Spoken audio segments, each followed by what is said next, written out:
eine Art Kurs. Gestern habe ich eine Art Kurs besucht. Ich habe gelernt, wie man Farben lässt und Geräusche schaut. Ich habe mit den Fingern Formen ertastet und dabei auch Kälte und Wärme gespürt. Ganz im Sinn von einem Touch me, feel me.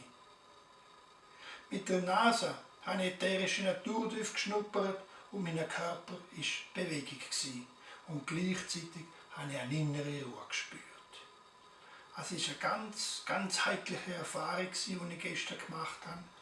Alle Sinne sind sanft gereizt worden, meine ästhetische Befindlichkeit hat sich erhöht und ich habe gespürt, wie die Unendlichkeit die Gegenwart berührt hat. Nein, was denken ihr auch? Ich bin nicht an einem von diesen neuen Managerkursen, wo degenerierte und auf Zahlen programmierte Männer wieder ihre verrosteten Gefühle schmieren.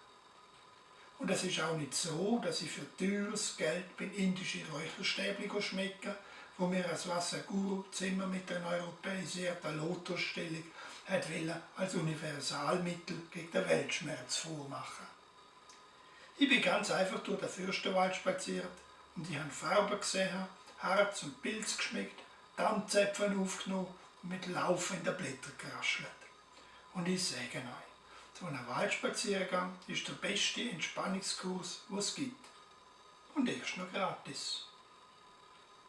Der 30.10.1992.